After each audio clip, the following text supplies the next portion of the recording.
And to trending now, well, President Donald Trump tweeted himself in some strife again on the weekend by retweeting a video of Trump supporters at a Florida retirement community defying the most abusive left-wing protesters. Unfortunately, one of his own in the heat of the moment yelled back, "White power."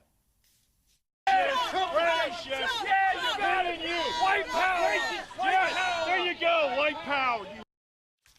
I should explain the rules to you. Saying black power, that isn't racist. Saying Black Lives Matter isn't racist, we're told. But saying white power or White Lives Matter, that is very racist indeed. Now, personally, I think they're both a bit racist, but that's just me. Anyway, the media left was all over Trump, and Democrat presidential candidate Joe Biden tweeted that the president shared a video of people shouting white power and said they were great, just like he did after Charlottesville. There was a riot there, as you might recall. "We're in a battle for the soul of the nation," he said, and the president has picked a side. Well, so have you. Trump's spokesman said, well, whoops, the president didn't actually hear the white power slogan being yelled out, and the tweet has now been deleted. Maybe. I'm not sure I believe that, but anyway. But I listened to the whole tape of that confrontation. And what struck me is how selective a lot of the outrage is. Because racism, to me, is just one form of rudeness and ignorant sliming of people. And in this protest, I heard a lot of other forms, almost all from the protesters of the left. Now, here's just half of what I heard. I won't go through the whole tape. And we've censored the F-bombs to spare your ears. You got it, you! White power! Yes, there you go, white power. You hear that? Trump! Oh, would you stop the language? Trump! Nasty language. Oh, listen to your president if you want nasty language, you idiot. Officer! Get back in your car, she said to me. Get back in your car, asshole. Pick out a woman, dickwad. You big boy! You touch me! Hey, where's the officer? Where's the officer? Where's the officer? We don't need Nazi pig! This is what we are! Come on in. No wonder! You You'll still be praying on November 3rd. Oh, too bad! Too bad! You'll be praying on You're a Nazi! Beat me up! You can beat me up! You little turd! You wonder why the young are running riot in the street, abusing cops and everything. And that's the example they get from people 3 times their age, 4 times their age. Should be ashamed of themselves. Joining me is Daisy Cousens, a YouTube star with her own video channel. Please do check it out. Daisy, lovely to catch up with you as always. Media outlets like the Rolling Stone magazine say Trump retweeting that video has just proven that he has racist tendencies. Is that how you see it?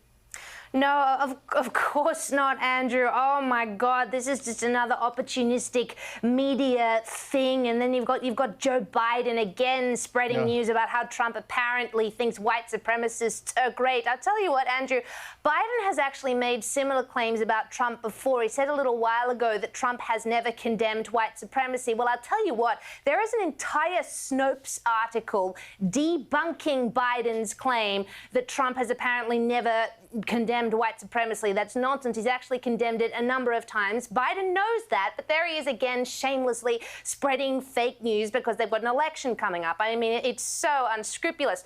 Regarding the video itself, the way I kind of read that was that senior man was yelling that as a sort of retaliation in frustration and in jest in a response to the really quite horrific abuse, as we saw, that was being thrown at all of them. It was quite obscene. That was the impression I got. While I totally agree with you that both white power and black power are racist in isolation, and certainly responding by yelling white power was not the best way to respond by a long shot, I don't think any kind of racism or white supremacist intent was behind it. But of course, the media is going to take it and blow it up and take it out of context and take out all the irony and blah, blah, push the fact that Trump's apparently a white supremacist again. It's the same old drill. But I'll tell you what, Andrew, Trump has deleted the tweet. Surely, if he were a true, proud white supremacist, he would have proudly left that tweet up there despite any of the outcry. I mean, people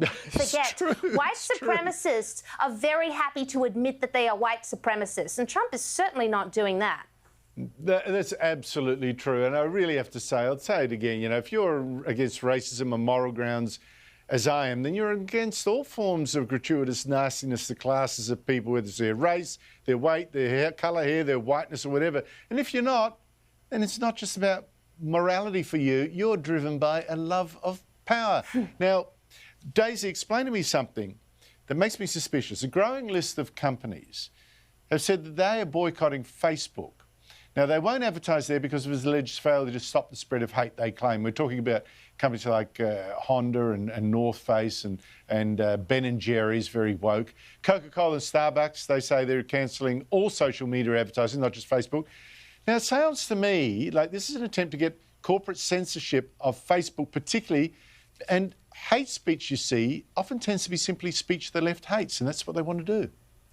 Yeah, it's interesting, Andrew. I don't actually know what they're talking about Facebook apparently not doing enough to stop so-called hate speech, because, you know, as you mentioned, generally hate speech is defined by the left and by corporations as stock standard conservative viewpoints, as we know. And let me tell you, Facebook does an awful lot, as we know, to censor and to silence conservatives on Facebook. I mean, of course, there is some unsavory content on all social media platforms, but Facebook's pretty liberal with the ban button.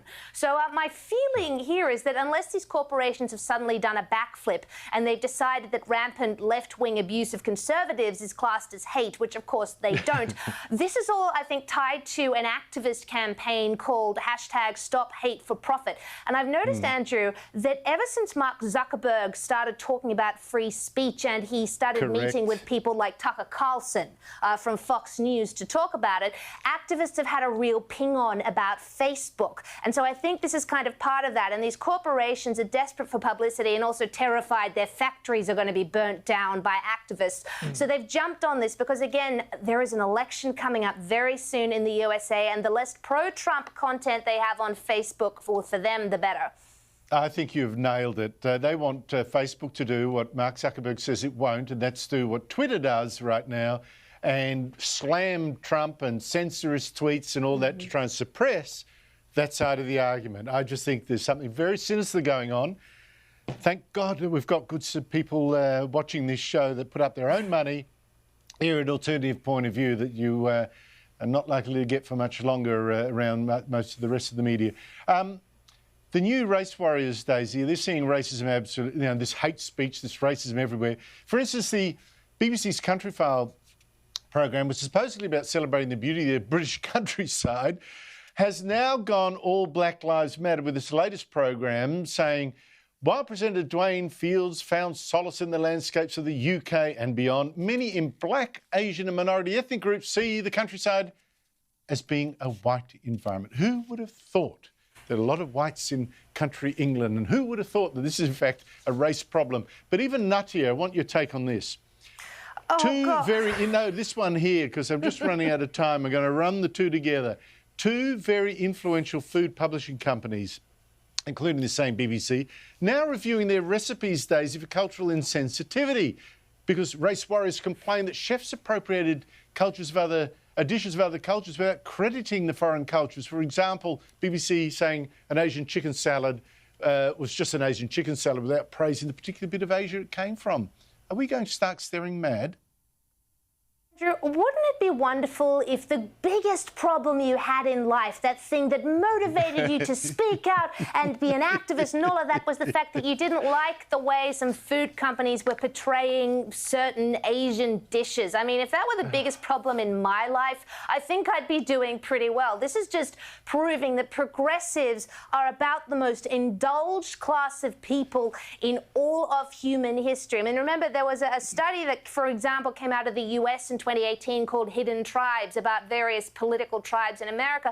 They found that progressives were more likely than any other tribe to earn over $100,000 a year. They were the most likely to have a university degree. And funnily enough, they were the second most racially homogenous in terms of being mostly white. So, no, this is just all the trust fund babies having a whinge because they've never known real hardship. Daisy, I've got to confess that my fantastic spaghetti sauce is in fact inspired by Sorrento. Is that okay? I've just cleansed myself.